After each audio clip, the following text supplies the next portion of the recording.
Hello everyone, and welcome back to my channel. I'd love it if you could leave a comment letting me know where you're listening from around the world. Also, don't forget to like and subscribe if you're enjoying this video. Story 1. I never should have gone hiking alone. The thought crawled into my head as I stood at the tree line, watching the mist roll in like some great, ghostly wave swallowing the woods whole. The air smelled damp, full of rotting leaves and something else I couldn't quite place.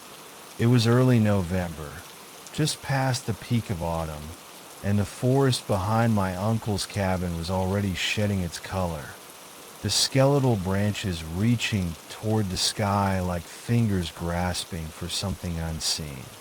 I had been in those woods plenty of times before, but this was different. The fog was too thick, too fast. I should have turned back, but I didn't. I told myself it was just another walk, just another afternoon spent stretching my legs before winter settled in and made the trails impassable. My uncle had warned me that the woods could be tricky this time of year, but I brushed it off. I had my phone, a flashlight, and a damn good sense of direction. Then, in what felt like a blink, everything around me became unrecognizable. The trees, once familiar, seemed to shift in the mist, their black trunks standing like silent sentinels. I tried using my phone, but of course, no signal. The battery icon blinked at me, mocking. A heavy silence settled over the forest, thick enough to press against my ears. No birds, no wind, just the sound of my own breath, shallow and quick. That was when I heard it, a whisper, soft, raspy. At first, I thought it was the wind shifting through the branches, but then I heard it again, clear as day. My name. A shiver ran down my spine.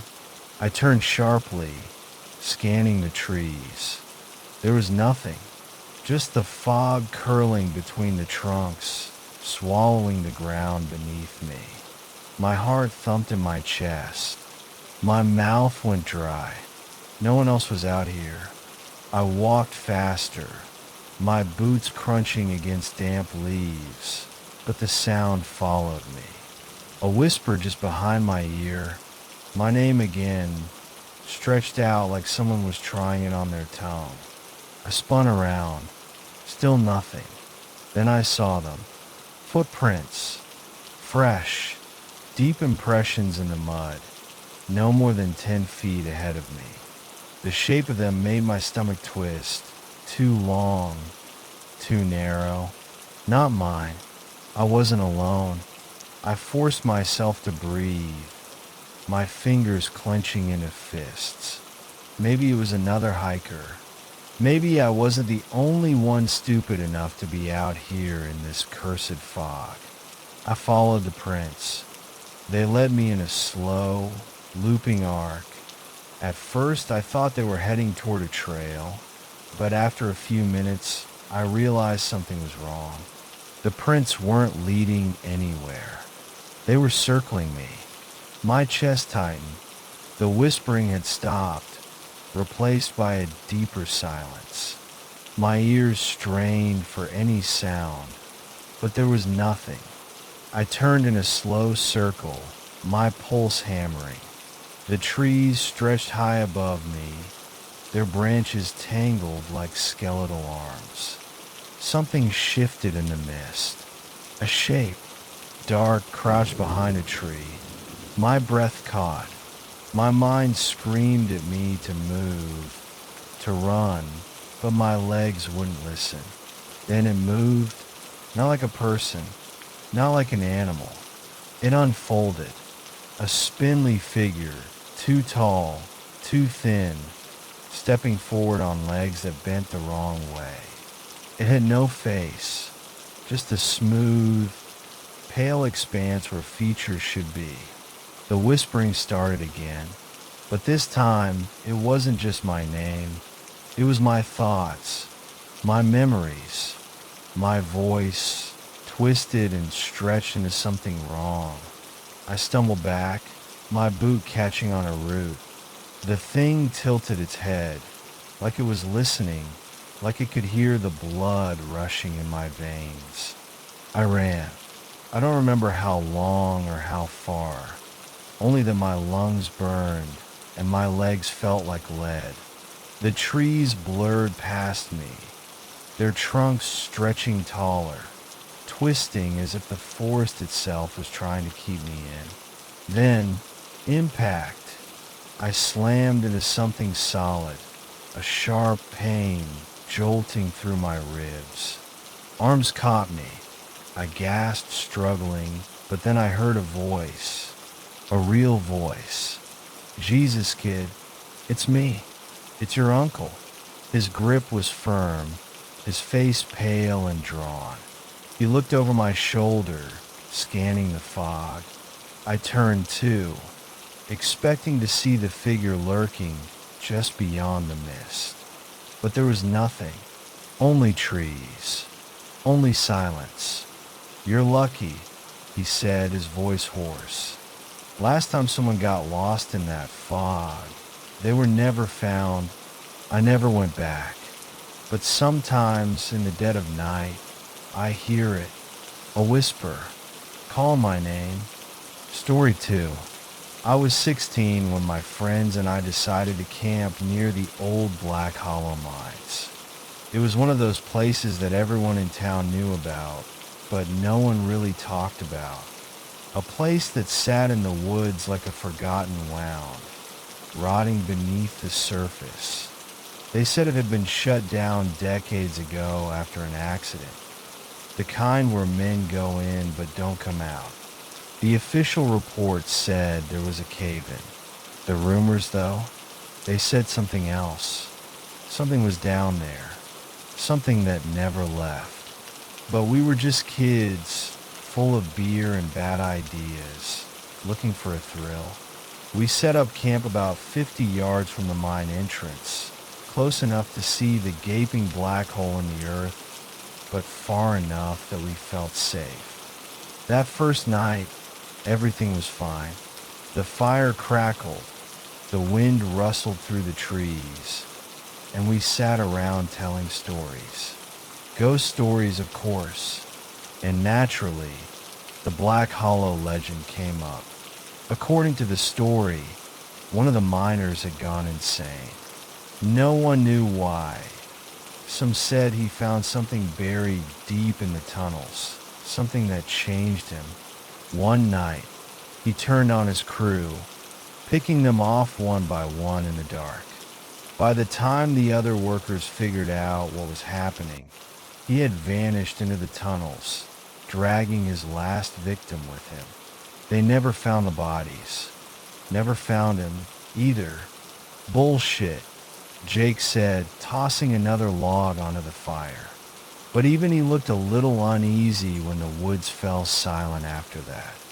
It was like the trees were listening. We should have taken the hint and left. Instead, we stayed. Around midnight, we heard it. A sound so deep, so primal, it made my skin crawl. A growl. Not the kind a dog makes. Not even a wolf. This was something bigger. Something wrong. We all froze. "Coyote," Mark whispered. I shook my head. Coyotes don't sound like that. The growl came again, this time closer. It was coming from the mine. I don't know why we didn't just run. Maybe we thought it was part of the fun, part of the story. Maybe we thought it was just an echo, some trick of the wind. But then something moved inside the darkness. A shape, too tall to be human, too fast to be anything else. Jake, being the dumbass he was, grabbed the flashlight. "Relax, it's probably just..." He clicked it on and aimed it at the cave entrance. That was the moment I stopped breathing. The beam of light hit something standing just inside the mouth of the mine. Tall, hunched, Its skin was almost translucent, stretched too tight over long, bony limbs. It didn't have lips, just wide, exposed teeth stained dark. And its eyes, they reflected the light like an animal's. But they weren't animal eyes. They were human. It stood still for a second, just watching us. Then it moved. Not walked, not ran. Moved. One moment it was inside the mine. The next it was halfway to us. I don't even remember getting up. I just remember running.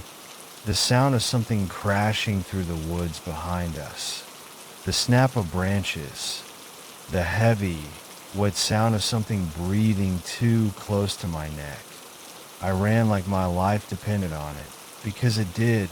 We didn't stop until we hit the road, a mile from our campsite. My chest burned. My legs were jelly, but we were alive. We turned around, and there it was, standing just at the tree line, barely visible in the dark. Watching. We left our tents, our bags, everything. We never went back. For weeks after, I had nightmares. I'd wake up sweating, heart racing, convinced I could still hear that growl. Convinced that if I opened my eyes, I'd see it standing at the foot of my bed. I moved out of that town years ago. I don't talk about that night. Not really. But sometimes, when it's late and the world is quiet, I swear I can still hear it. Waiting. Story 3. I was a park ranger for 10 years. It was the kind of job that got under your skin, made you feel like the woods were more than just trees and trails. Some nights, when the wind ran low through the branches, I swore I could hear voices. Not loud, not distinct, just whispers. I told myself it was the rustling of leaves, the call of distant animals, maybe even my own damn imagination.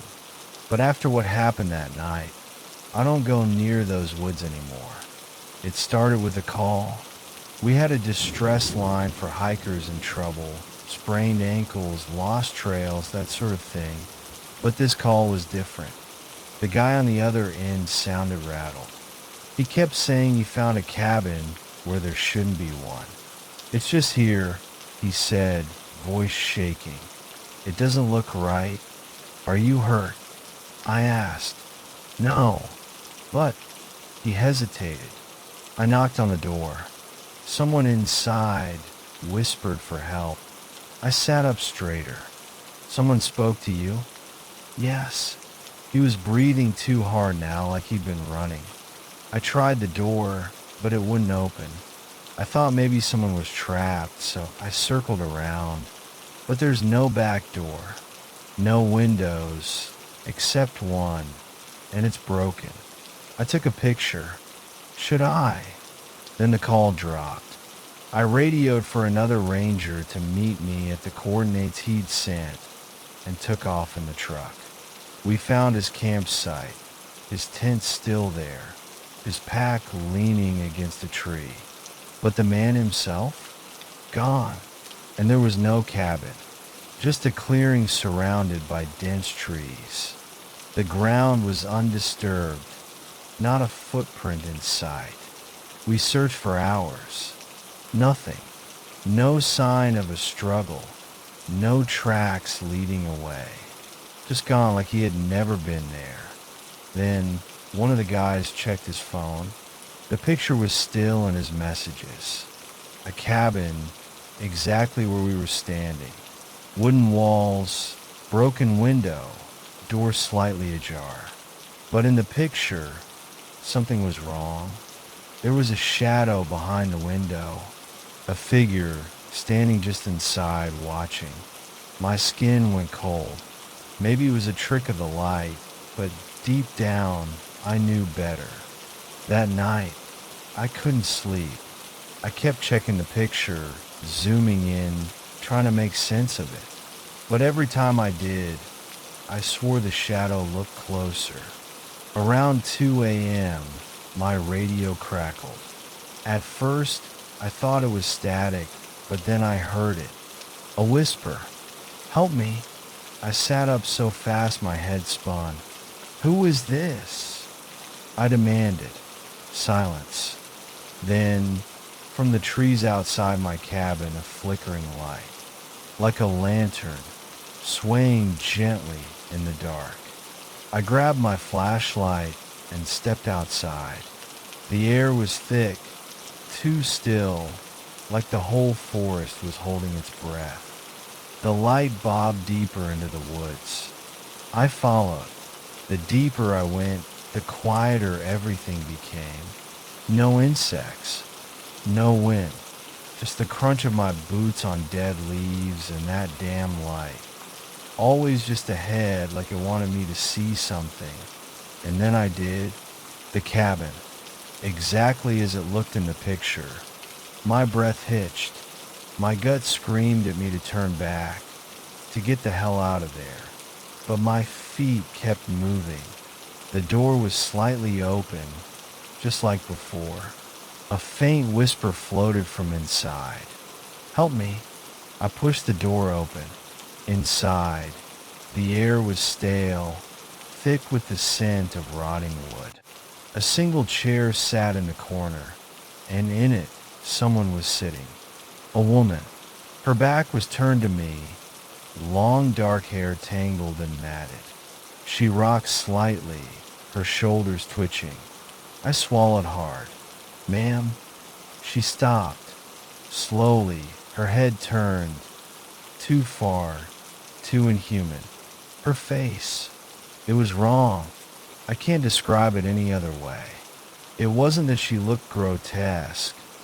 She looked like something pretending to be human, but not quite getting it right.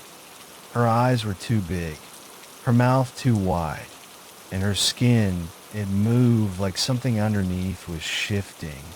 I stumbled back, heart hammering. The woman, or whatever she was, grinned. Then the lights went out. I don't remember running. I don't remember making it back to my cabin.